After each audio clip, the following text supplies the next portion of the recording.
I'd like to tell everybody to dream big and to believe, because dreams do come true. And today, I'm very humbled that one of my dreams has come true. Watson takes a snap, rolls right, looks into the end zone. Hunter up the caught it! Touchdown! Touchdown! Touchdown! With a second left. It's intercepted, and the Tigers are going the other way. A.J. Terrell with a pick six. Lawrence took a peek downfield, had a lot of room, and breaks a tackle, and is still running. Lawrence in a foot race. Will they catch him? Touchdown, Tigers! Booker. Shot. Chase Hunter drives it with the shoot. He's back, and it goes! Chase Hunter! And one! Pitch. And this one hammered high, deep to right, way back, and out of here! A grand slam! Seth Beer! He's in the lineup, but he has been a game changer. This one's out to center field. It is deep. It is caught! Oh, my goodness! Welcome back to the Walk On Podcast, where we talk all things Clemson sports while also examining the landscape of college and sometimes professional sports. And JT, we're in a different venue today. We're in a different venue today. The audio might be a little rough, scratchy, but we're here and we're doing it. Yeah, I mean, off campus because of Thanksgiving, but we're hitting it up in my room right now. But, you know, Clemson basketball, they already had a big week. I've been saying all week this is going to be one of the biggest weeks of the season.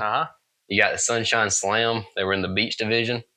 Got a big win over San Francisco after a rough first half, and that kind of set the tone. That second half against San Francisco kind of set the tone for the rest of the tournament. Got 2 possible quad 1 wins. That puts, I think they're at 20 or 30-something, 32nd in the Ken Palms right now. So looking good for tournament contention right now, but beating a good Penn State team that's also playing good, fast pace. We kind of shut them down.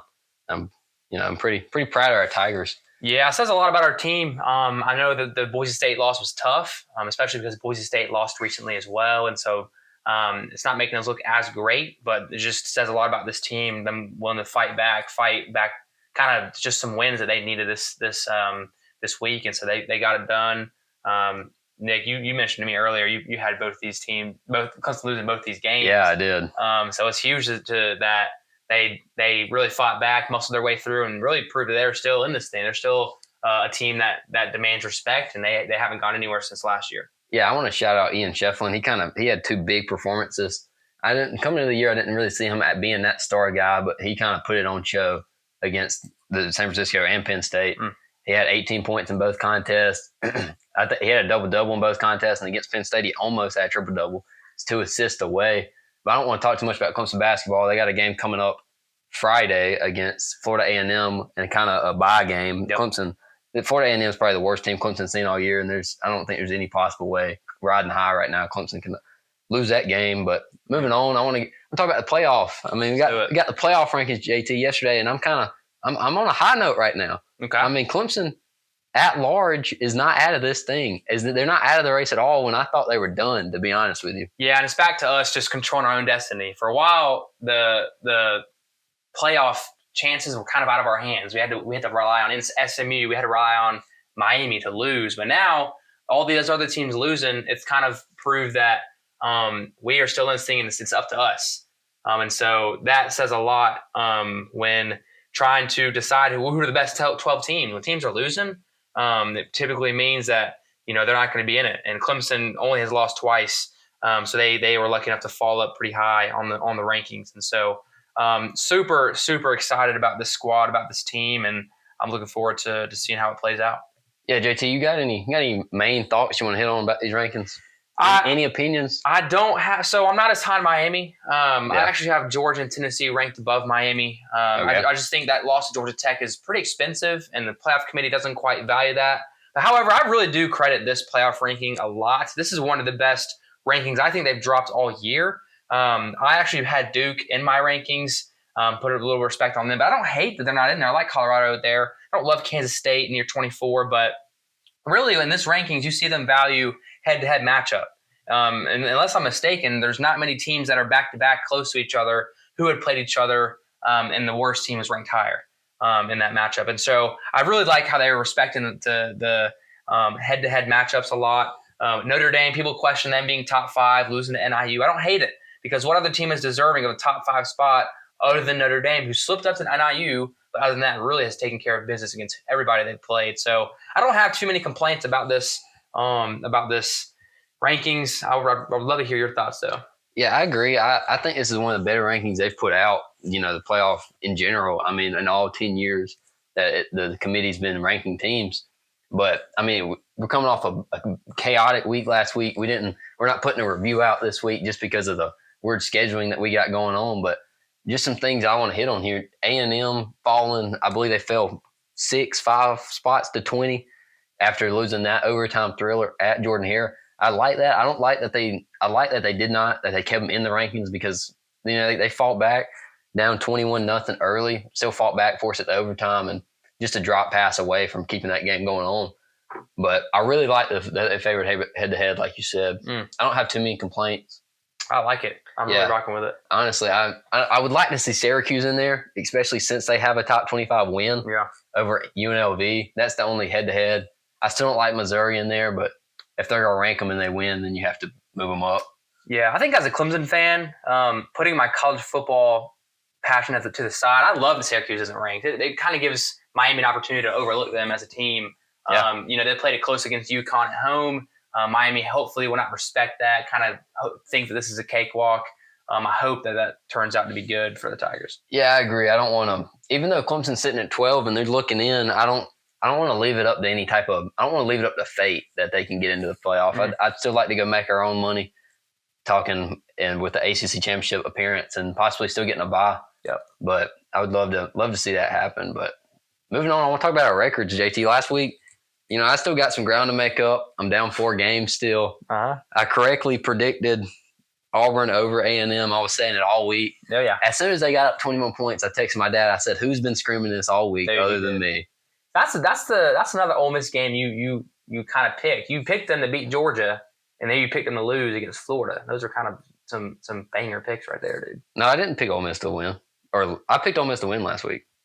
You picked them to win? I wanted Florida. I said I would have gotten the game back. Okay. But I said on the podcast, I said I want Florida. Okay. But I can't do it. And I think just because they beat LSU, they won't trip up. Right. But I want to talk about this game for a minute just because we didn't do a review. But DJ Lagway, man. Uh-huh. I mean, I wouldn't take any quarterback in college football and for the future over DJ Lagway right now. Oh, yeah. I mean, he's building his stock. And I'm telling you, the Florida Gators, they're going to come out swinging next season. Billy Napier, he's about to run it up on Florida or Florida State.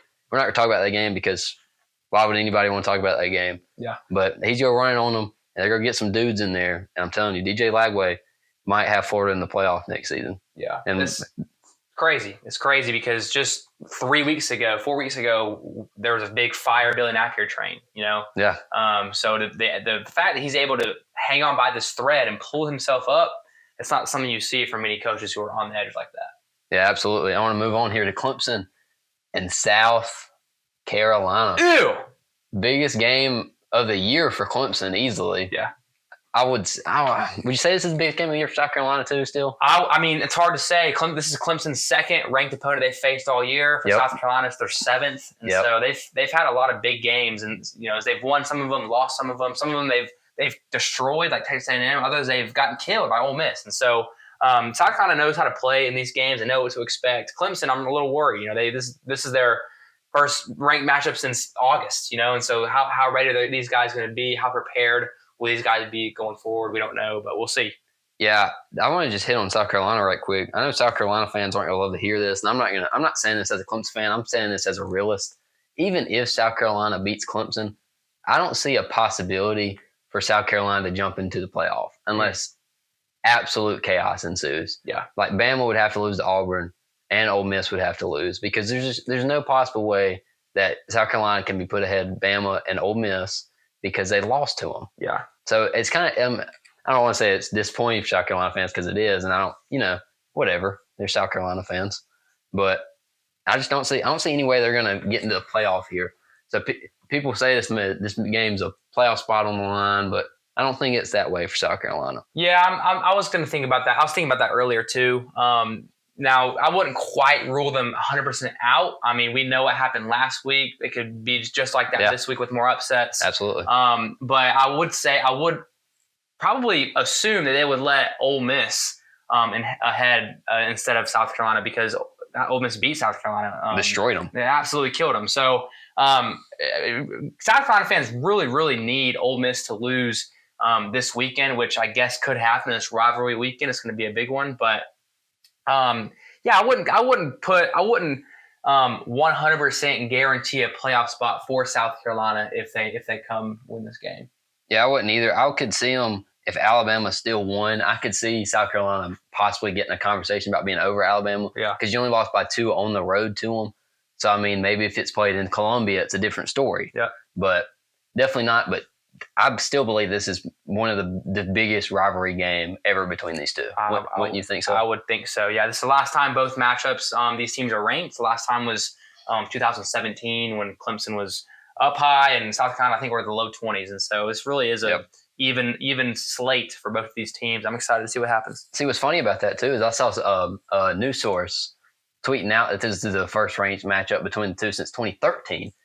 And I was like, I think we're missing the year there. Yeah. So you got to get your news from the walk-on for sure. Come on, dude. Absolutely. But, yeah, Clemson's got a lot of question marks going into this game, though. They're still banged up on both sides of the ball. They actually just got news today that another offensive lineman has gone down in practice in Trent Howard.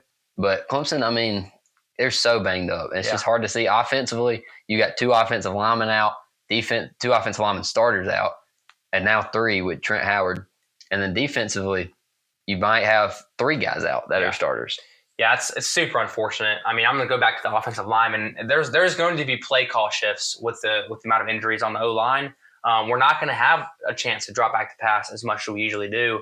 We're either going to have to hand it off or make a quick pass, quick decision. I'm curious to see how Cade handles this adversity with the offensive line struggling, especially with South Carolina's defensive line. So it's going to be something to see for sure. I'm excited for it. And I just want to ask you, Nick, off the top of your head, what is Sammy Brown's, I guess, what according to the rule of targeting, what is Sammy Brown's update status? How is he coming into this game? He's clear. I mean, he's chilling. Yeah. You saw him. I think he started the game against the Citadel because he got thrown out in the first half of Pitt. Okay. And the targeting rule is you just have to sit out a half, and that counted for the second half at Pitt. Absolutely. So Sammy Brown's clear. He's good, but the thing with Clemson defensively I want to hit on is the most important part of this game is going to be if they're going to play 3 linebackers or not. We only saw Clemson play 3 linebackers for 1 game this season. It was against Virginia Tech, in which they only gave up 40 rushing yards against what I believe is the best rushing attack in the ACC. And South Carolina, they have a great rushing attack as well with Raheem Rocket Sanders and Lenore Sellers, his 245-pound body. It's going to be tough to stop, but Clemson, they need Wade Woodaz back to get back that 3 linebacker set and to hopefully repeat what we saw on the road at Lane Stadium. But like you said, offensively, I think Clemson, you're definitely going to see a play call shift. But I don't want to see too much of a play call shift where we look scared, because if we look scared, then there's no shot Clemson wins this game. Yeah, I've been saying all week that Clemson's won the past 3 weeks. Really, you don't count the Citadel game, but you can count the other 2 games. Clemson's won the past on the road at Pitt and on the road at Virginia Tech because they had heart. South Carolina's won these past 6 weeks because they're playing with swagger. Yep. South Carolina's playing with the most swagger than anyone in the country right now. And coming in, some people think that cockiness may trip them up, but if Clemson comes out there scared, then that swagger is just it's going to take over the field. And it might get ugly quick for Tiger fans and Clemson. But I have the same question. You were talking about how Cade's going to perform. I just have on our notes here, can Cade carry? He's kind of put the team on his back the past couple of weeks. I thought, in my opinion, he's performed better than anybody. And I want to read some stuff up. He's produced stats up to this point with his touchdowns and turnover and completion percentage ratio that's only been done 6 times in the playoff era. And of the other 6 quarterbacks that have done that, 4 of them went on to win the Heisman, and 2 of them went on to be in New York and be a finalist for that. And he's not getting any national recognition that he deserves. And I think it's a crime. But looking at the offensive line, it's definitely determined his play. The Tiger O-line, they've given up 16 sacks all season. But, that's a decent number right now to be sitting in week having played 11 games. However, 9 of those sacks came against Pitt and Virginia Tech when Clemson's O-line looked banged up. So it's going to be interesting to see if that trench battle will be won for the Tigers. Yeah, it's going to be a fun game to watch, I hope, for Clemson fans. And back to the Heisman conversation, I do know of CFB Kings. Yep, that's the only one. They rank Cade Klubnik as the 5th best in Heisman odds. People just clown on that. They don't like that. But it's based on the stats and based on what's on the paper, it's pretty accurate in terms of Heisman candidates and what they look for. Yeah, a lot of people. Cade's knock right now is he hasn't won a big game yet, which is fair. So it's a fair knock, but his stats aside have been terrific. And I can make the argument that Cam Ward hasn't won a big game yet. What was the big game he won in Florida against Graham Mertz at the start of the year? I mean, are we really gonna count that game? So, but yeah, looking at South Carolina's side of the ball, I mean, it's like I said, South Carolina's playing with a ton of swagger. They're gonna try to come in here. They're gonna try to run the ball against the Tigers. And if it's going to come down to who wins the trenches. I mentioned the trench battle a second ago. The trench, whoever wins the trenches, whoever dominates, will win this game.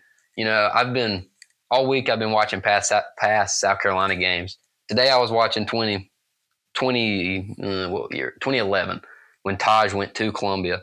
And Clemson, they just got tore up in the trenches. They couldn't stop the run, and Taj got sacked probably 5 times. I mean, I could easily see that game going this way, but Clemson, you're going to have to see them step up and use their heart to win the trenches, because the offensive side of the ball for South Carolina, like I said, you got Raheem Sanders, who's a veteran running back that came into South Carolina from Arkansas, and then Lenore Seller is a first-year starter who got a Cam Newton-esque build, and they're just going to pound it.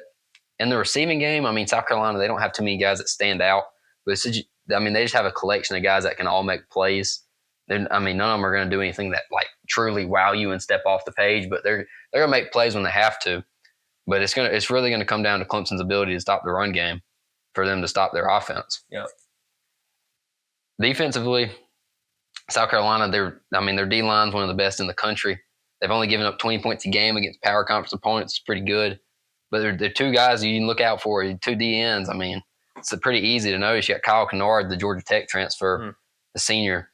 And the freshman Dylan Stewart, Kyle Kennard, he's got 11.5 sacks on the season, and he's propelled himself into a high draft pick.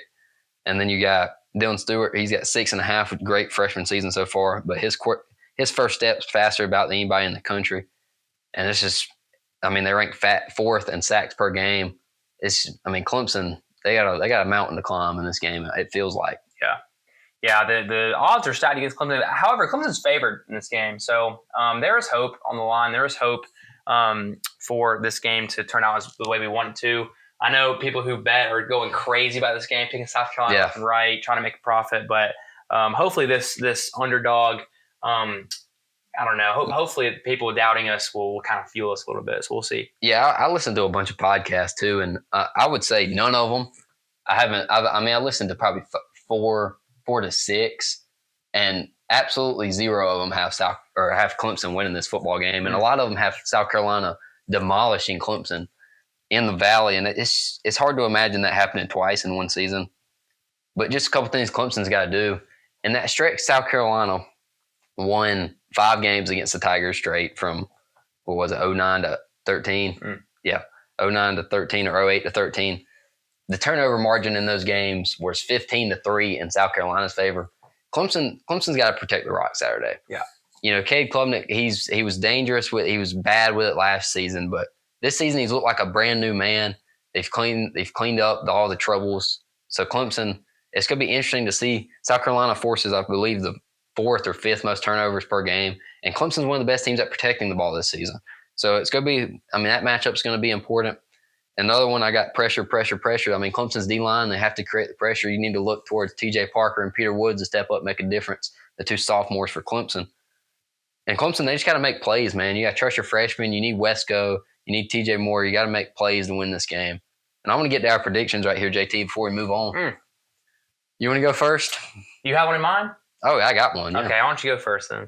I got one. I'm going, I've kind of been the Clemson pessimist all year. But that trend does not continue this week. Yes, sir. Clemson's got a lot on the line. South Carolina kept them out of the playoffs at home a couple years ago in 2022. I do not think it will happen again. Clemson's going to win this game 28-20 in a dogfight. I think it's going to come down to a late drive from South Carolina. I think South Carolina's going to have the ball late, and Clemson, they're just going to gear up, defensive stand. Dabo's been saying all week, he's been hitting, this is the game people get fired over. Yeah. So, if Clemson loses this game, you might see some changes quick within Clemson's staff. But I think Clemson comes out on top on this one. Yeah, we are ice thin on the roster. We are fragile. So I was a little skeptical coming in this game as well. But I don't think I've ever in my lifetime had a Clemson South Carolina game where I sat down and had a score prediction and it went the other way. And so I'm going to rock with that. I'm not going to change that this year. I'm confident in our guys. I've got us winning 30-27. 30-27. Stamp it. I do think it's going to come down to the defense, right? I don't think the Clemson will have the ball and win it all with an offensive drive. I love it, but I don't think that's just how the game's going to go. I don't either. It's going to come down to how the defense can contain Lenoris. I'm excited to see what's at stake. Yeah, moving on. I just want to, we'll see what happens in that game. Big stakes for both teams. Yep. Maybe bigger stakes for Clemson, like I mentioned earlier. Yep. But we don't know. We don't know how the committee thinks, but big game for both teams. Mm-hmm. Biggest Palmetto Bowl in a while. Yep. Moving on, I want to stay in the ACC. I really want to talk about just two teams in the ACC right now. Miami and SMU. Yep. Both of them look as if they secured their spot in the championship game or in the playoff and the championship game. Miami has to get by Syracuse this week to be able to make it. SMU has already secured their spot in the ACC championship game in their first season. That's impressive, very impressive from Brett Lashley and his crew. But SMU, they got Cal this week at home. I don't really expect much to happen there. I think SMU is going to walk away with that one. But Miami and Syracuse is the interesting one. Yeah. This is what Clemson, even with a loss against South Carolina, Clemson can still get into the ACC championship and possibly make the playoff. I don't think we will, even if we do win the ACC. But what you think about this Miami at Syracuse matchup? I'm wondering how Miami's going to play on the road. They've struggled at home a lot, but when it comes to road games, they at least go up pretty quick. I remember the California game, they were up pretty big early. California stomped their way back in it. But I'm really curious to see how Miami plays on the road. They don't do a horrible job on the road. And, this game is inside. It's in the Dome. It's on turf. And so I'm hoping the Syracuse crowd will show out and knock them off. But honestly, as a Clemson fan, I'd almost rather just beat South Carolina, get our way into the playoff, have Miami beat Syracuse, and then because I don't want to risk going to the ACC championship and losing it and then getting kicked out of the playoffs. That doesn't mean I'm not confident in our team. I do think we can compete with SMU, but there's more of a risk involved for us making the ACC championship. And so I'm excited. I'm excited for this Syracuse matchup. We were hoping that, Wake Forest, they played close against, Miami last week. And so I'm excited for this one. I'm stamping it. I'm excited, and not much else to say, but that's how I'm feeling. I'm feeling the same way. It's like you said, Miami, they score points on the road. They score points at home too.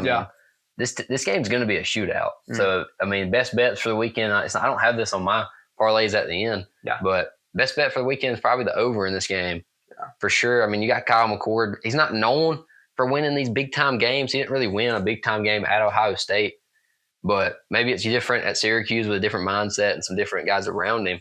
But Miami's pass defense, they've kind of struggled at times this season, and we're going to see if that Syracuse offense can really take them down. But I think the key guy for Syracuse is not McCord. It's not one of the receivers. It's not Gadsden. I think it's their running back with Quentin Allen. He's been I don't want to say he's been quiet all season, but he hasn't really stepped up like we thought he was going to at the beginning of the year. But if Syracuse is able to get a balanced attack going, then this game could get dangerous for Miami real quick, because Miami they've kind of controlled defensively. They've controlled the run game a little bit, with the dudes they have up front. But the Quentin Allen's the key for the Orange here. But I have the same question. You hit on it. Is it better for Clemson just to miss out on ACC championship game and get in? But I want us to secure a playoff spot, but I love winning the ACC. Yeah. I love it. I love going up to Charlotte and watching them play. An ACC championship game is just as important to me as a playoff spot. So I'm still cheering for Miami to lose And I don't want to. I was just talking to JT before we started recording. I don't want to leave it up to fate for Clemson to get into the playoff. Yeah. Like I want Clemson to go make their own money, win the ACC championship game, beat South Carolina, and get in, secure your bye, or secure a spot in there. And it doesn't necessarily have to be a bye, but I don't want to spend too much longer on this one. JT, what's your prediction? Well, let me ask you a question real quick. What's more important to you, Nick? Is an ACC conference championship more important or a state championship? In this context, in this year, what's more important? In this year, what's more important? Yeah. A state championship. Interesting. What about you? Same thing. I'm way rather win the state than the ACC. I do understand there's a lot of pride that comes with ACC championship wins. I want both to happen, but if I had to choose, I'm going with the state championship. And it's funny, you didn't actually have the Syracuse-Miami game on your prediction sheet. Actually, it's not on there. We can put it on there, but I didn't see it. Is it under the ACC category? It's under the ACC category. So we're picking a game. I can give you a pick, but I just didn't see it. Oh yeah, give me a pick. I'm glad you asked. User error. I'm glad you're asking. I'm picking Syracuse. I like it in this football game. I'm confident with McCord. I'm confident with their offense. I'm confident, really, in just how this game sets up. I'm pulling for a monster upset, and not only am I pulling for it, I'm really do think it's going to happen. So I got Syracuse beating Miami in this one. Yeah, I like that upset. I want to take the same thing, but I'm not going to because Miami, they've known as the Cardiac Kings all year season long. The Dome gets wild in Syracuse. But this game's not on a Friday night, guys. It's not Freaky Friday. I think Miami's going to win this game, and I think they're going to win just to crush my hopes of making the ACC. But, yeah, like you said, the state championship's more important. I just want to hit on why I think the state championship's more important, especially this season. South Carolina, they've been very poor in the past, and they kind of hit another gear this year. Yeah. And they're trending up. Like, believe it or not, they're trending up. Their recruiting looks well. They're getting guys. He's building his culture in a year that I thought he was going to struggle. But, yeah, the state championship's more important just so we can put them back in their place. You know what I'm saying? Yeah. But especially with how thin we are right now. Yeah. This can kind of change the trajectory of recruiting for the state of South Carolina, this football game. And so you are right. This game's a big one for the long-term effects. Yeah, just to hit on what that recruiting for South Carolina, Clemson's always recruited more out of state than in state. But Clemson's normally always got the top guy in South Carolina. Yeah. They normally always pull the top 2, and then South Carolina gets the next 10. But, yeah, this could definitely change that fact. And Clemson needs this win for recruiting anyway. They're struggling. I don't even want to get into that because I'll go on a long tangent. But I'm going Miami in this game. Come on. We'll see what happens. But I think JT could lose a game to me here. Dude, I might run it up on you, bro, with this game. You ain't running it up on nobody. And I'm gonna be flexing my muscles in your face after I win this one, bro. No, I'm worried about Syracuse's defense. I mean, yeah. But moving on, I want to talk about the SEC. They've kind of shot themselves in the foot, JT. They've went from having possibly 6 teams in the playoff to 3. Yeah, and I said that last podcast. I was hoping that there'd be 3 teams in this playoff for Clemson's chances, and that kind of just fell into our lap as Clemson fans. Yeah. And so, SEC, they claim to be, take pride in being the monster conference, right? No team is as good as long as they're outside the SEC, and so the SEC takes a lot of pride in their conference, but they just keep beating up on each other, so they're not going to be able to fall into the playoffs, in my opinion, as much. Yeah, absolutely, but. They still might not only secure with 3 teams. I could see a world where I was shocked last night that Clemson was ahead of Alabama. But because, not like I didn't think they deserved to be. I think they should be. But I was ready to throw a remote through my TV if Alabama if Clemson would have popped up before Alabama at 13 or even 14 below Ole Miss. But I'm glad the committee got that right. But they still might screw us over in a couple weeks. But for now, they're doing the right thing. Dude. But right now, only 3 teams in the playoff. That is going to be Texas, who is projected to win the conference right now, Georgia, and Tennessee. None of those teams – Georgia has already secured their spot into the SEC championship game, so they're playing for a bye. They're good no matter what happens against Georgia Tech on Friday. It doesn't matter. They're in the SEC championship game. However, A&M is still playing for the college football playoff even after a triple, was it triple or quadruple? It was, I can't remember. I think it was quadruple. Something like that. I think it was a quadruple overtime. Yeah. They're still playing for it after a quadruple overtime loss at Jordan-Hare and Auburn.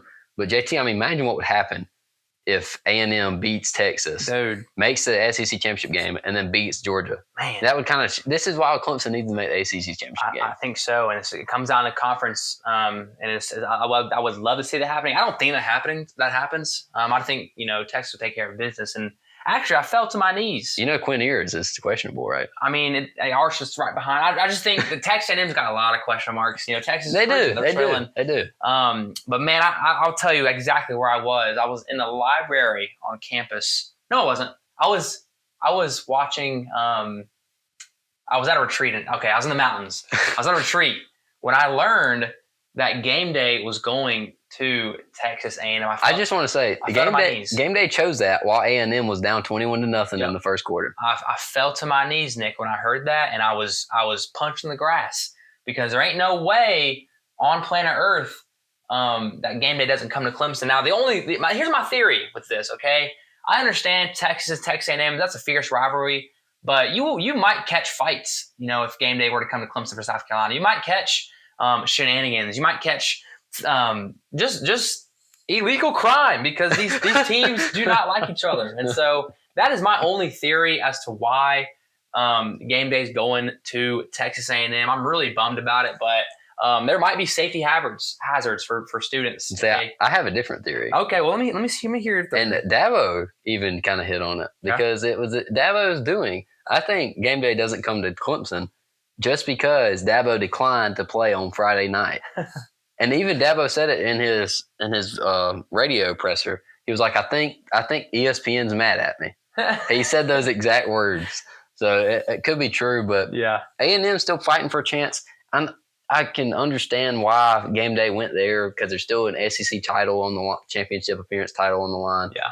But, I mean, we'll hit on that game later. Yeah, that's fine. That's going to be our last prediction. Yeah. It's probably, other than Clemson, South Carolina, it's the biggest game of the weekend. Mm-hmm.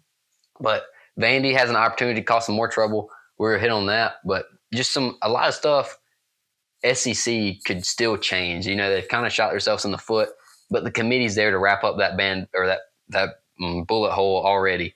So just a lot of stuff that could happen. Yeah. But the Big Ten, they kind of got locked in 4 teams right now. Mm-hmm. Even if, Indiana looked abysmal against Ohio State last week. They shot themselves. They did. It's like they didn't even want to win that football game. They gave up a block punt that was an easy 7 for Ohio State, and then a muff punt return to the house. It's like the Hoosiers didn't even want to be in that football game after that first drive. Signetti and company, they went out there and they had a great first drive. And I even said to my dad, I said, start lighting the SIGs because this game's over. Signetti's done changed the program around. And then I jumped the gun. But I thought Indiana, they probably would have fallen out of the playoffs if the SEC didn't have such a bad week. But they're still sitting at 10, primed to make the playoffs. They have Purdue this week. We're not even going to pick that game because Purdue might be the worst team in college football. I think they're worse than Florida State. I'm not even capping. I think that's a hard one. I think they're worse than Florida State. Honestly, I think we should make a bowl game for them to. We should make an exception. Honestly. Just to find out who the worst team in college football is. They actually proposed that, I think, not too long ago, and the NCAA denied it. They wanted for the 2 worst teams to play because that would be a chance to boost their recruiting. That's what they argued, but the NCAA denied it. That's funny. Well, I think we should bring it back for this season because this is Florida State with a drastic fall off, and Purdue's always bad. But the Big Ten seems primed to have them 4 teams in, and you still got Penn State sitting at 4, Ohio State at 2, Oregon at 1. It's hard to see, though. Is the Big Ten deserving of these high rankings? They're more deserving than the SEC. And so I think they've claimed that. I don't know about Penn State. See, here's my theory about the playoffs, Nick. I don't think there's 12 deserving teams to be in the playoffs. I don't think there's 12 teams out there that deserve a spot. There's maybe, I'm looking at the rankings, there's maybe I want to say Oregon is definitely deserving. Ohio State definitely deserving. Texas, questionable. You can make a case for either side. They're not. I might say they would. Nick doesn't think so. But really after that, there's not another team that is deserving and of a 12-team to make it to the playoffs. Penn State lost to Ohio State and hadn't played much anybody else, right? Notre Dame lost to NIU, right? Miami lost to Georgia Tech. You can go down the line of these teams losing, and I just don't think that teams there are 12 deserving teams, and so when you ask me if there's deserving Big Ten teams, really the answer is no.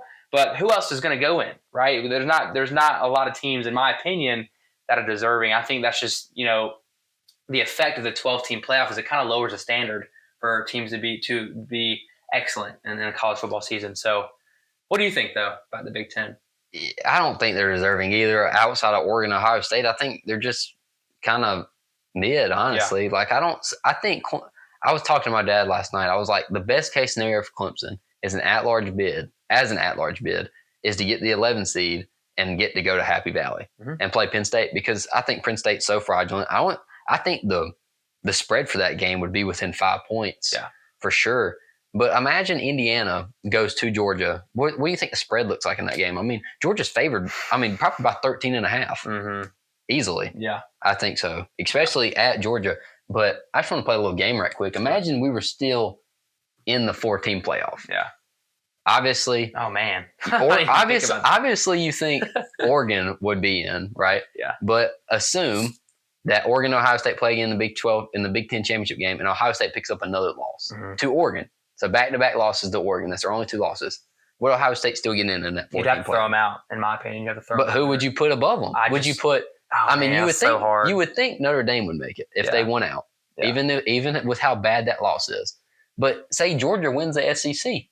Georgia's got 2 losses. They would be in. Or would you put Penn State in?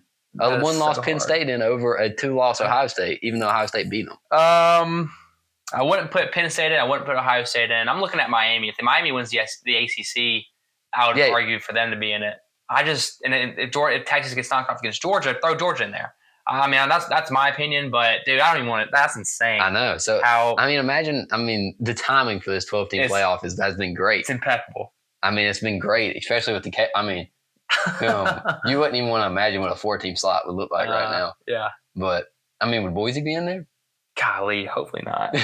That's crazy. But moving on from the Big Ten, I want to get to the Big 12 right quick. Let's do it. I don't think there's any other way to say it but just chaos. Yeah. The Big 12 is absurd. I just saw a scenario on Twitter of how Baylor can still get into if like 5 games go a certain way, Baylor gets into their championship game sitting at 8-4 after an abysmal start. Yeah. But the way this looks like it's going, it looks like you're going to get Arizona State and Iowa State in that Big 12 championship game. Iowa State, even after 2 poor weeks, after you called them frauds all year, they're going to come back and win the Big 12 in your face. Man, I hope not. I don't like Iowa State. I think higher up Arizona State than I do Iowa State. I would hope that BYU finds their way to the championship. I'd rather watch BYU take on Arizona State in a rematch. That game was close. It was close, and it didn't start close. Arizona started hot, and then BYU fought their way back. So I think that would be more interesting for me to watch BYU have it close against Arizona State than for Arizona State to just kill Iowa State, and nobody wants to watch that. Yeah, I agree. The Arizona State BYU game was, felt like a fever dream. I was walking back from the Clemson game, and I'm like, what is happening with this game? Yep. And I see Kenny Dillingham saying some not so nice words to the referees, and his wife's on the field. Cam Scatabo turned into a security guard trying to get fans out. And then later on, I saw a fan make a Instagram reel or TikTok, and when they were trying to tell him off to get off the field, instead of getting off the field and get back in the stands for just that final second, my man, he went inside BYU's medical tent, and it was chilling out in the medical tent, not doing nothing, waiting for that final play to end. But that's funny. Looking at the Big 12, do they even deserve a playoff spot? It's like you said, nobody really does, and I agree. From 7 to 17 in the rankings, do any of those teams? They're all just kind of pissing down their legs in these big time moments and can't separate. But the Big 12, for sure, do they even deserve one? I would argue, Nick, that if Arizona State doesn't win the Big 12, I might put Tulane in the playoffs. I want to see what they've got. They've been crushing, their opponents, and I think BYU's ranked above Tulane right now. So it looks like the playoff committee respects BYU more than they respect Tulane. But I don't know. I would probably rather see a Tulane team if Arizona State were to lose. Yeah, I agree. Honestly, I don't like any team in the Big 12 other than Arizona State. Arizona State kind of they picked up their groove. They really know what they're doing. They're a fast starting team, and they hold on to that lead. They might not blow people out, but they know how to start quick and they know how to hold on to them. So it'll be interesting to see how this Big 12 scenario goes. But I would love to see Baylor make it in there. I would love to see that scenario. That would just be hilarious to me. Yep. And if a scenario like that happens, then we won't see a Big 12 champion inside the playoff. Especially if a team's got 4 losses and is the champion, you will not see him in there. I promise you. Yeah. But the Big 12 is absurd right now. But I think the main contenders are still Arizona State, Iowa State, and BYU. Yeah. I think JT's right on that one. I mean, they're the big 3. But moving on, I want to get our game predictions this week. Let's do it. So we already picked Clemson and Little Bro. And we already picked Miami and Syracuse. Oh, yeah. I want a Thursday. This is a Thursday night game. This is so y'all be listening to it the day of. Yep. We got Memphis going to Tulane, pretty known group of 5 teams, two group of 5 teams at the beginning of the year. Memphis kind of had that first one everybody thought Memphis was going to be in the playoff, but they kind of fell off a little bit, and Tulane's picked up their stride. JT, where do you think this one's going? Before I start, I'm looking down this list, Nick. Ain't none of these games are gimmies, right? They're not. These are rivalry matchups with intense stakes on the line. I'm looking at this Memphis and Tulane game being played on Thanksgiving. I'm looking at Tulane playing at home. However, a lot of these players probably are going to be away from their families for this game. Yeah. They're going to be missing their moms, their dads. I'm looking at Tulane. They're going to be sad going into this game. They're going to be down and beat up. However, I think they take care of business here against Memphis. It's not going to be very close. Memphis has looked a little bit fraudulent. They've squeaked out a few wins recently, whereas Tulane is just absolutely dominated. I'm going to put all my marbles on Tulane. Yeah, I'm sticking with you with this one. Tulane, they got bigger fish to fry than just Memphis. I mean, They're looking at a playoff berth possibly. Yeah. And even, if Boise slips up, then they're that next group of 5 team going in there. I don't think Tulane slips. They've kind of caught a stride, and they're going to ride it.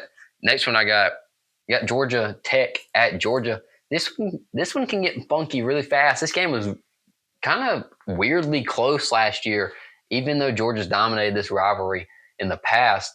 But the question I want going into this game, for the past couple of weeks, we've seen Georgia Tech use a 2-quarterback system with Haynes King and freshman Aaron Philo. However, Aaron Philo, last game was his 4th game. And if he plays against Georgia, he will no longer be able to redshirt. Yeah. So it's going to be interesting to see where Brent Key and the Yellow Jackets go and make that decision. But they kind of asked him about it, and he was like, we'll be fine, and you'll see. Yeah. You'll see what happens. I would expect Aaron Philo to play with how good they've looked in that system. And especially if Haynes King's shoulder is still jacked up and he can't throw the football. But it's just going to be interesting to see Georgia. They played a weird close one against UMass last week, but UMass scored a ton of points. I believe that UMass scored over 24, maybe even 30, if I'm not mistaken. But Georgia Tech, they're going to be able to run the ball. And this one could throw Georgia out of the playoff if they don't end up winning the SEC championship game. Yeah.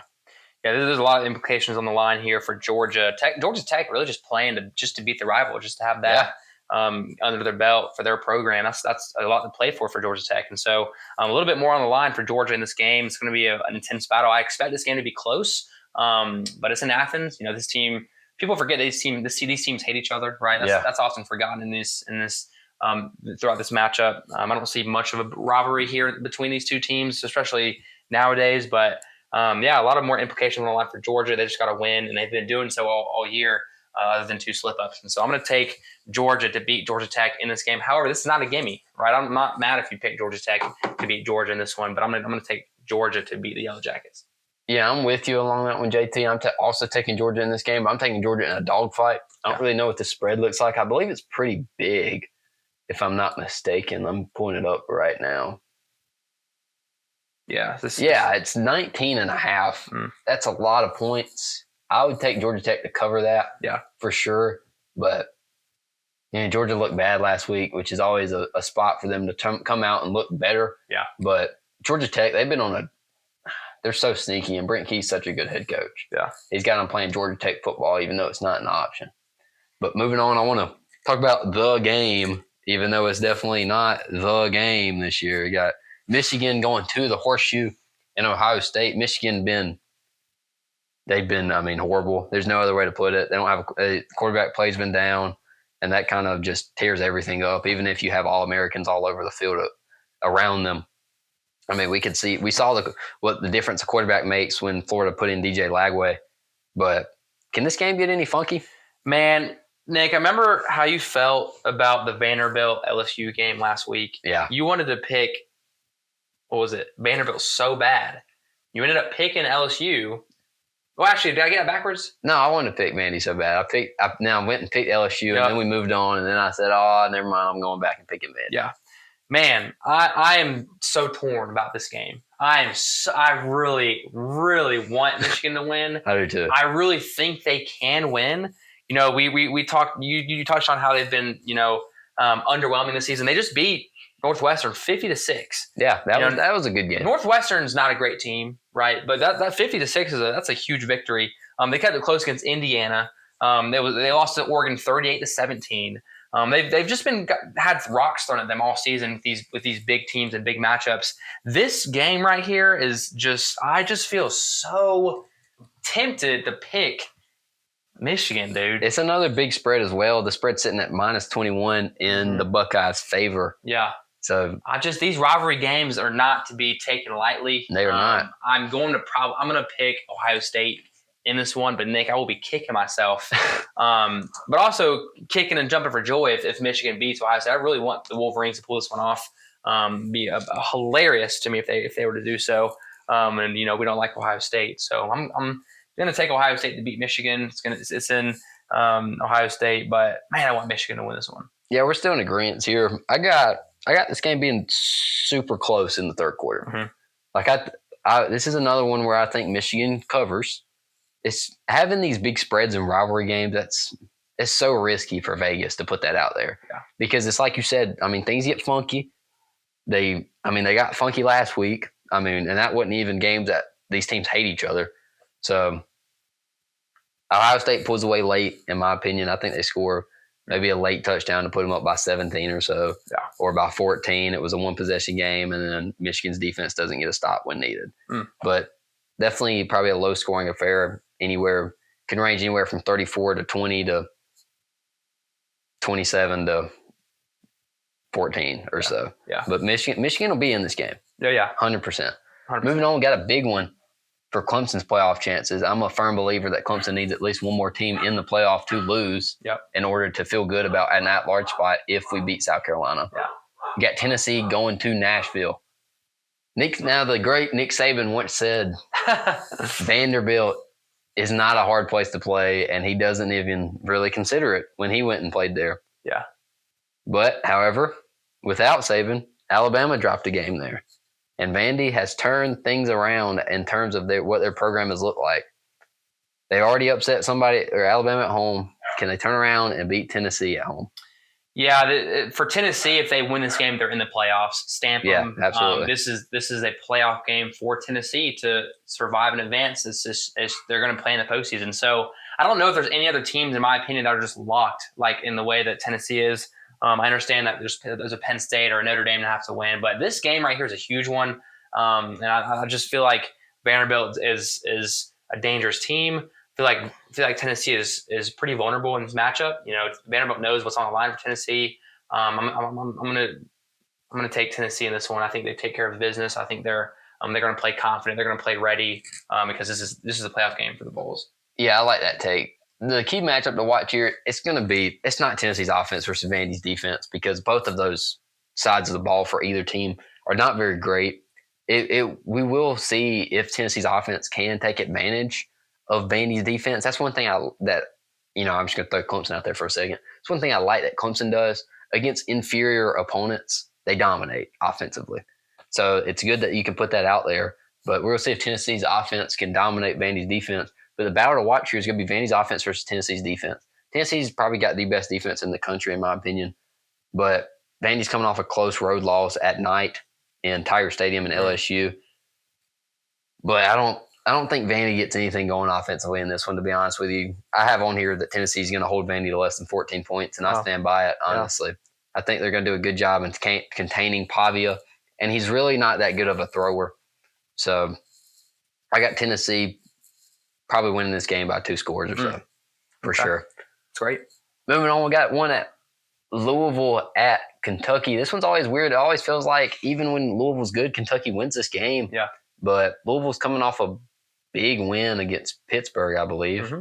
Even after, dropping one on the road at Stanford. Can get funky when you travel across the country. But I do want to say, Brock Vandergriff, the Kentucky quarterback, he's been poor all season. Mm-hmm. However, he has been bitched for this game. Kentucky fans are going to get to see Cutter Boley, 3-star freshman, big kid. A lot of hype around him within that program, and we'll see how he can perform against. I think a pretty good defense. Yeah, this I think is the toughest game on this sheet. Yeah, absolutely. I absolutely agree. It is such a coin toss with this game, especially with the implication that Vandergriff won't play. We're going to have to see new eyes out there under center for Kentucky. Louisville's so unpredictable with how their season's gone. I'm going to have you make your pick first. I've been making the picks first. Yeah. I don't want you copying me, Nick. So I'm not. Don't worry. I know. I'm going to let you pick first, and I'm going to get you behind. Yeah, Kentucky's been poor all season. The thing that gets me with this matchup, the two things that that kind of throws me off, is Kentucky's got a really good interior defensive line. They're going to be able to stop the run and slow down Isaac Brown, the good freshman for Louisville. And another thing is Kentucky's, like I said, they're running out of a true freshman that Louisville doesn't have film on yet. Yeah. So it's hard to prepare for somebody that you don't have film on. You see a lot of times in the NFL when a backup starts a week and has a good week, and everybody's like, ooh, this guy's good. And then 2 weeks down the line, he's throwing 3 picks because now they have film on him and they know his weakness. Right. So it'll be interesting to see how this game goes. However, Kentucky's been really bad all year. You would think Mark Stoops is probably the most likely SEC coach to get fired, especially if they drop this game. So this game means a lot for Kentucky and his future there. But I don't see him pulling this one out. To be honest with you, I'm going with the Cardinals here. Dang, I'm going with the Cardinals as well. I'm gonna JT's just copying me. I'm gonna have backlash on me for this one. I'm gonna. This is controversial. I understand. I had Louisville going the whole way. I like Louisville's offense and how they shine. I actually didn't know that Vandergriff was benched for this game until Nick said it. So there you go. That even furthers my confidence in the Cardinals in this game. Nick. I did not wait on Nick to pick that game for me to make my decision. I already had the decision on my paper, but it is what it is. Nick, I'm gonna give you a chance here to go back and pick Wildcats with this one. You don't have to, but no, I'm not. All right. I told you I'm not. I haven't seen Kentucky do anything all year, so it's hard to pick them in this one, except the fact that they get a home game. Yeah. But moving on, this is what I think is the toughest matchup on our seat, in my opinion. Notre Dame at USC. USC's on a 3-game win streak that clinched their bowl eligibility. Or no, 2-game win streak, excuse me, sorry. And that 2-game win streak has come off the back of new starting quarterback Jaden Maivia. Sorry, that's a hard name to pronounce. I'll give you credit. So, and Notre Dame, their big wins in the past 5 games. I just want to point this out there. I want to ask you, actually. Who in these quarterbacks between Georgia Tech, Navy, Florida State, Virginia, and Army has been able to throw the football? Dude. None of them. None of them can throw the football. Yeah. Georgia Tech was missing. They weren't playing Aaron Philo, and Hanks Kings was out for that performance, by the way. Just want to throw that out there. And USC, they're starting this new quarterback. He's thrown for, I believe, over 200 yards in both of his games that he started. And he's looked pretty decent. I mean, they've been 1-score games.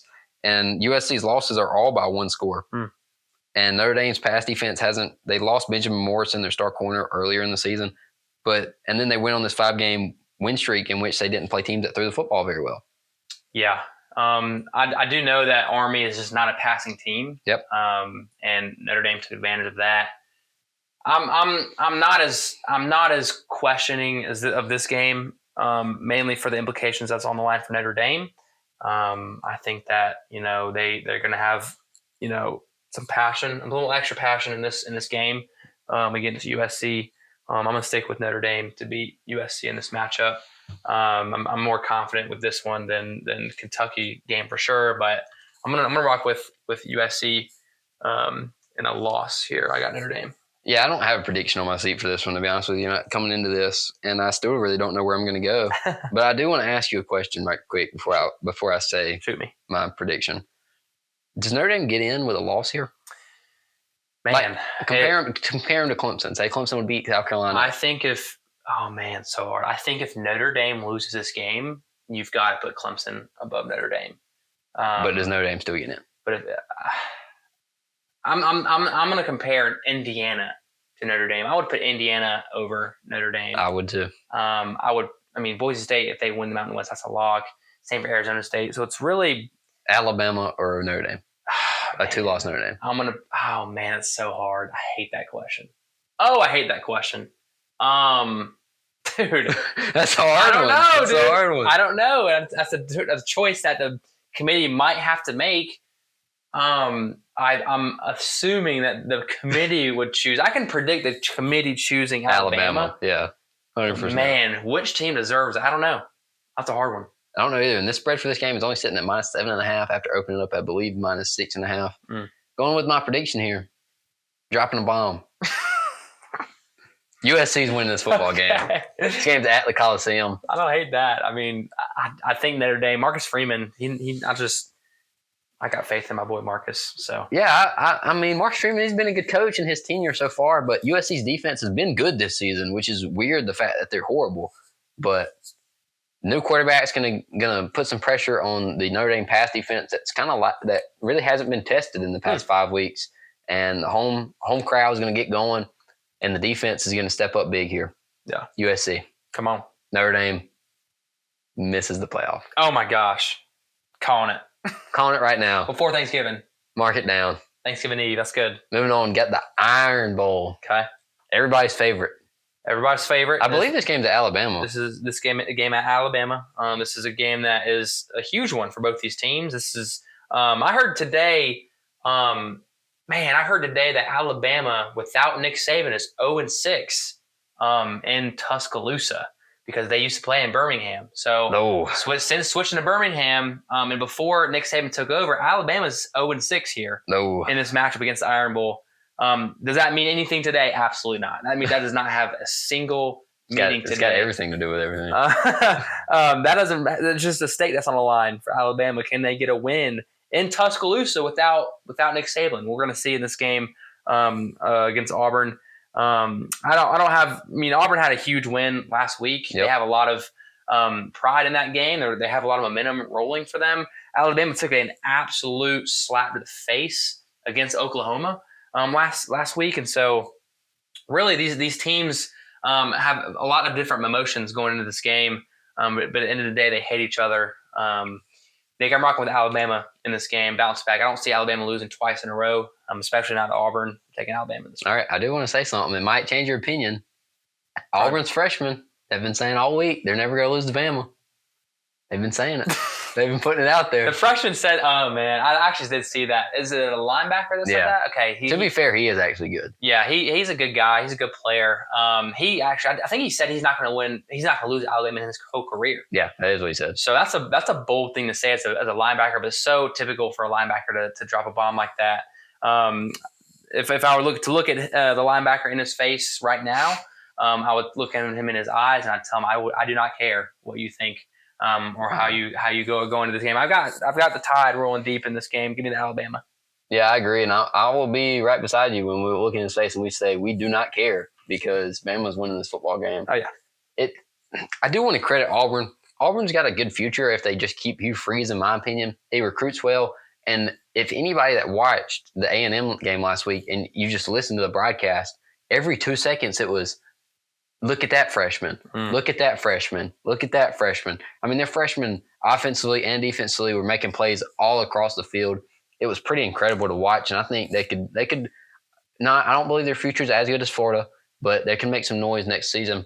But I do also want to say Bama's coming off its worst loss since 2018, in which they lost by 21 or 28 in the Natty, and they lost by 21. Against Venables again. Mm-hmm. Venables has their number. Yep.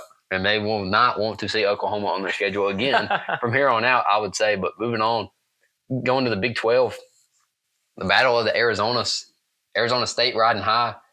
Arizona is not. Yeah. Man, did Arizona get killed last week? Yeah, they lost it. They got absolutely demolished by TCU. Okay, it was TCU that did that. Okay, so This game, I think, is going to be closer than a lot of people realize, a lot of people think. Well, ASU plays close games. I think they do play close games. What is the spread to this game? Do you know off the top of your head? I think it's 11.5. But because I'll go look when you're talking. I was going to say I think Arizona State wins this one, but it's going to be by probably a touchdown or a possession. I'm thinking either 7 or 8. It's 8.5. Okay, 8.5. Yeah. That's a great line. It's a good line. Right before that's a great line. I'm gonna be confident and say that Arizona State's win this game. But it's going to be close and it's going to be a dogfight. It's going to come down to the very end, and I think that execution from Arizona State is going to be the difference maker. Give me Arizona State in this one. Yeah, I agree. Arizona State's going to win this game, and it's just crazy to see Arizona's fall off to this point. I mean, me and JT both have admitted that we thought Arizona were going to be players in the Big 12 to start the season. Yeah. Just looking at the roster, you got a returning quarterback and, in my opinion, the best wide receiver in the country in Tetaroa McMillan. And I thought that combo was really just going to tear up the Big 12, but they have not. They have done nothing, sitting at 4-7. Yeah. They're just playing for pride at this point. And which is that's a dangerous thing to play for. I mean, when the other side has nothing to lose and one side has everything to lose. That's kind of how this matchup is riding right now. But it'll be interesting to see how this goes. Yeah. But I think Arizona State gets up early like they have been, and they just hold on to it tight. Oh, yeah. Moving on, staying on the West Coast, got Washington at Oregon. Sorry. I don't believe Dan Lanning has beat Washington in his head coaching career. Oh, wow. I know he's 0-3 for sure because he lost to Michael Penix 3 times. Okay. So this is kind of, even though Kalen DeBoer is no longer at Washington, and that's really where you settle that beef is when he might see Alabama. Mm-hmm. But, that name Washington has been a stub in his toe as the head coach at Oregon. I would give that reason to pick Oregon in this game. Dan Lanning's going to respect Oregon. And, Dan Lanning's going to respect Washington in this game. And so I'm going to pick Oregon in this game. I don't think this game is going to be close particularly. Oregon's coming off the bye. This game will be in Oregon. So this is a game that Dan Lanning circled on his calendar week 1. I think they'll take care of the Huskies in this one. Give me Oregon big in this game. Yeah, I have the same thing written down. Spread sitting at -19. And when we get to my parlay, this game is also sitting on my parlay because Dan Lanning, he's got a score to settle. Yeah. And he's going to do it in a big way here, making a dominant case for Oregon as they enter into conference championship weekend. Yeah. But moving on, last game had a ton of games this week. This is really the first week where there's been a lot of interesting games that we've started this podcast since like the first 2 weeks or so. But you got game day, unfortunately. Game day is going back to Kyle Field. They were there the first week of the season, and they're going to finish off the year there. You got Texas at Texas A&M playing for an SEC championship game. Like I mentioned earlier, Quinn Ewers may not be playing. He was getting an MRI on his ankle, I believe, the other day. But Arch Manning has played. He has experience. And A&M coming off an embarrassing loss, in my opinion. But it's going to be a matchup to see watching Texas's defense versus A&M's fast-paced, dynamic offense. Yeah. Yeah, this game is not what I'm looking forward to. I just expect a blowout. I'm kind of frustrated with game day going and choosing to go back to Texas A&M. I'm so salty about it. I'm going to go ahead and type who you're picking because I already know who you're picking. It's going to be Texas. I don't have any faith in Texas A&M. They got killed against Gamecocks. What do they deserve game day for? And I don't care I think in my opinion, Texas A&M is only in this position because other teams lost. They didn't do anything to be in this position of SEC title hopes, right? They are in this position right now because of other teams like Ole Miss, Alabama. These teams lost, and so Texas A&M finding their way. Last time game day went to Texas A&M, they lost. So yeah. I don't know. I don't get the respect that Texas A&M has in the eyes of college game day. I'm going Texas, and I'm going to have them win by a lot here. The spread's sitting at -5, so this is probably what you think is the best bet of the weekend. I'm letting my emotions speak right now, but I'm wanting Texas to kill Texas A&M. Kill them. So even if Quinn doesn't play, you think what do I think is going to happen? It's going to probably be a close game. I can see in a really I'm biting my tongue saying this, but I really could see Texas A&M maybe play close with Texas here. But I am confident Texas will find the win here. I don't want them to, but I think they will. Yeah, A&M, it's like I mentioned, their offense is so dynamic. They were down 21 points early to Auburn, and then it's like you blinked and it's a ball game again because of how quick this offense can score with Marcel Reed at the helm. You're going to see a lot of read option, a lot of zone read. They have two really good running backs right alongside Marcel Reed. They don't throw the ball particularly well, but they can. Yeah. But it'll really be Texas defense. They've been one of the better ones in the country all year. I would say they're top 10 for sure with the stats that they've put on paper. They even have a Clemson transfer back there that I have no longer fond of in Andrew Makumba. Yeah. But, I thought he was seeing the writing on the wall at Clemson. I didn't even think he was going to start this season. So I believe that's why he left. Yeah. Not because he wanted more development, like he said. I disagree. I think Makuba's an outstanding player. I think he's an outstanding player too, but I think Khalil Barnes and Mickens are better players. See, Khalil Barnes wouldn't have had the chance to have proved that last year if Makuba hadn't left. Makuba left 2 years. No, it was just last year.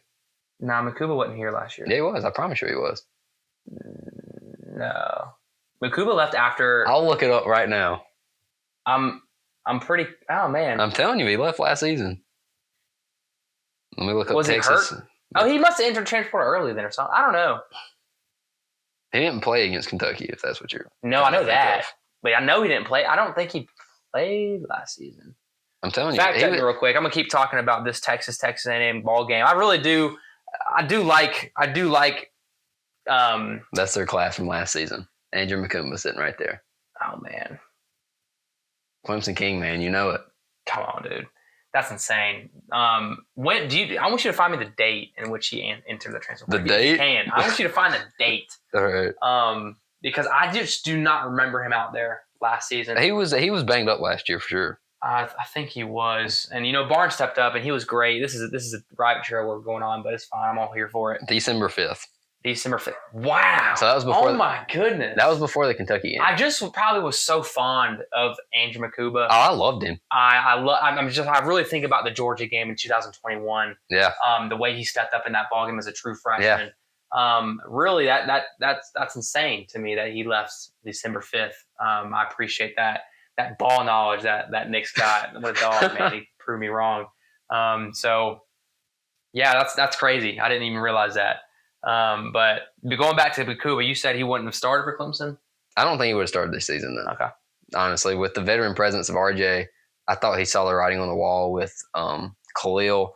Clemson brought in 2 4-star safeties in Ricardo Jones, who's been a great depth piece late on in the season for us, and Noah Dixon, who a lot of fans have not even seen yet because he has not played a lot, but I have a lot of faith in him being a good player in the future. Yeah.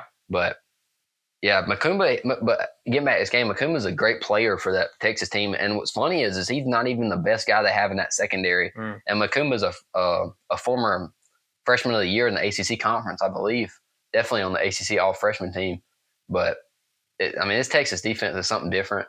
And it's really going to be interesting to see how they slow down this A&M offense. Yeah. A lot of people would look at the Georgia game and say, oh, they gave up 30. That's not what happened. The Texas offense could not move the football and put them in really bad situations. So Texas defense is great. I honestly expect this to be a low-scoring game. The under will probably hit in this game. I don't know what that number is set at, but I think I'm alongside with JT here. I think I'm going to take Texas, but I can see a world where A&M gets in and then wins the SEC championship game just because of how chaotic college football can be at times. Yeah. But this was another game that I'm just now deciding on now. I did not have a prediction walking into this recording. Yeah. I like to talk about some things first and get JT's opinion before I go on. Not like I'm copying him. I just like I like to hear outside opinion. I'm the same way. So, but that's the last game we got. Moving on, I will say my parlay first because I also forgot to put it on the script, and JT's probably looking at him right now. Now. Because that's funny. I'm confident. I don't care. I'm confident. As I say, Nick's not so great of a producer sometimes. So dude, we're chilling. But it'll be all right. I want to get in my parlay. We did not pick this game. However, this is a mix between Friday games and Saturday games. Let's shoot it. So first one I got Colorado minus 16.5 at home against Oklahoma State. Oklahoma State's been very poor all season long. Mike Gundy, he's in a disastrous situation where if he has another bad year next year, he will see the writing on the wall and he'll probably leave before they get a chance to fire him. But I'm taking Colorado minus 16.5. And another bet I put out already, I took Colorado up as an underdog at 20.5 because I think Colorado's coming off a disastrous loss. They were primed to make the playoff, but I think they're gonna turn around and put out a good performance here and probably send Travis Hunter to the Heisman, to be honest. So I'm going Colorado big in this one, covering that big number. Another big number here, I got Oregon State is going to Boise. We've seen Boise struggle in the past couple of weeks, and I'm taking Arizona State to cover 19 against the Boise State Broncos. Okay. Arizona State, they played the Pac-2 championship game last week and actually came out on top of the Washington State Cougars, in a very back and forth ball game. I mean, there's big plays by both sides. Absolutely. So I think Oregon State's riding high right now, and that's a huge number for a Boise team that's been kind of lacking in the past couple of weeks. Yeah. So I'm taking Oregon State plus 19.5 or plus 19 here. The best bet here for me, I would recommend that you buy that number up to 21.5 to ensure that Boise doesn't just win by 3 touchdowns. Moving on, this is another one I hit on earlier. Georgia Tech plus 19.5 at UGA. That number's huge to me, man. I mean, Georgia struggled against the run game all year, and Georgia Tech's, they've been able to run down people's throat. Depending on what they do with the 2 quarterback situation here, it'll be interesting to see how that game goes. But I got Georgia Tech covering that spread. They're playing good football right now. Brett Key's got them hyped up, and they're covering that number, I promise you, in a close one. Moving on, I got Nebraska. Nebraska's riding high. They broke their curse last week and finally became bowl eligible after losing, I believe, 8 straight games once they got to 5 wins. Broke that streak last week in a dominating game against Wisconsin that I talked to JT about. Yeah. I believe this was on my parlay last week, was Nebraska to cover but against Wisconsin, because I had faith in Raiola. Raiola said he was going to come out and win. But I was starting a walk-on quarterback in this game, and Nebraska, they're the underdogs here going to Iowa in a game that's not projected to score over 40 points in total. But I got Nebraska money line here. I have faith in Raiola. Let's see if they can put together a good end of the season after some disappointing losses and finish 7-5. Yeah, I like those picks. I got some more, JT. I mean, I got 2 more, man. I got a 6 leg. Keep cooking, dude. Yeah. Next one, this is another game we didn't talk about. I mean, the games we talked about could go any way for me, to be honest. So I'm trying to avoid those. I've got SMU minus 13.5 versus Cal. It's a home game. Cal's got to go halfway across the country. SMU's riding high, and Cal's been, I don't think they're a very good football team. Their quarterback's not very good, in my opinion. So I got SMU to win by 2 touchdowns here. And the last one I also hit on earlier that I'm taking this game is Oregon minus 19 versus Washington. Dan Lanning, he's got a lot to prove here. He's trying to get that stub out of his toe that's made him fall a couple of times as an Oregon head coach. He's got a score to settle. He's going to run it up on the Washington Huskies. That's my 6 leg. It's a 6 leg. Okay, I like that. And I'm going to ask you a question. Do you actually bet? It can be a nickel. Do you bet anything on the 6 leg here? Usually Oh yeah, absolutely. I have it. I think I have it in there. Okay. Already. Have you hit any, just by curiosity? No, I'm always a couple legs off. Okay. I mean, that's just how it is, man. It hurts. Yeah, but I always I transition as the week goes. I mean, we record on Wednesdays, so a lot of news can break. If Arch might be playing, I might switch it and take A&M money line. Yeah. If I knew Arch was playing. Right. So. Yeah, that's good. That's a good point. I've got a 5 leg up here ready. I just got this ready while Nick was spitting. I do actually have it in there. I just want to say it. There we go. For 10 cents. 10 cents to make $6. Come on, dude. Bring it. 10 cents to make $6. What's the plus? It's almost plus 6,000, I think. My parlay right now is plus 3,000. 3,000 plus. And so I'm 5 leg? It's a 5 leg, and right. I'm confident with these picks. One of them was similar to yours. That's the first one I've got. I've got Oregon State covering against Boise State. That is a lock. I think I said that even before you said it. That was your second pick on your sheet. So yeah. I was confident from the start. Yeah. I'm confident that Oregon State's going to find a way to do that spread. Boise State's been looking rough. Oregon State's got momentum rolling. So I wouldn't be surprised if Oregon State beats Boise State in this one, to be honest. My next game I've got is Michigan covering against Ohio State. They set 20.5-point underdogs. I'm really kind of looking forward to Michigan hopefully beating Ohio State if we're so lucky. But I do think they'll cover. It's going to be a close game. I don't see a world where Ohio State beats them by 20. My next game I've got is Pittsburgh money line against Boston College. Boston College is favored in this game to beat Pittsburgh. Pittsburgh, I think, has lost 4 in a row. I don't think Boston College is as much of a handful compared to the most of the teams that Pittsburgh has lost to recently. I think Pittsburgh bounces back. I think they beat Boston College. I like it. And I'm going to stick with Pittsburgh for the money line. 2 more left. I got Kansas State. I cannot stand Iowa State. And so when I see Kansas State favored, or when I see Iowa State favored against Kansas State, a team that is ranked, a team that has good wins, a team that's beaten Colorado, I don't understand it. And so I'm looking at Iowa State and Kansas State matchup. I'm taking Kansas State money line, and I'm confident that Iowa State are frauds. Yep. I don't care who you think that they've beaten. I don't respect Iowa State. I don't really have. And so I'm taking Kansas State money line against Iowa State. And lastly, I've got Florida covering against Florida State. It's probably a big spread. They're 15-point favorites. That's it.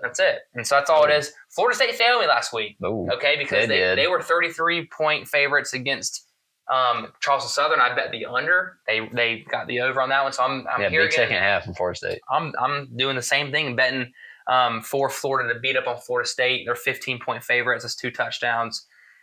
I hope it happens, but I'm pretty confident it will. I'm going to take Florida to cover against Florida State, 15 points. And so that's my parlay. Yeah, I like them. Go ahead and throw you a little dime on that one. I'm going to throw a little dime. A dime will get me $3. How about that? So how about it? How about it? But I like that pick. I really like that. I want to talk about the pick. I really like the pick because, Boston College, they've been starting a backup quarterback the past couple of weeks, and there's finally film on him now. Yeah. They have a lot to – they've got a lot to learn about him this week. I like that. I don't think Pitt's going to end the season on a 5-game losing streak. I really like that pick. Yeah.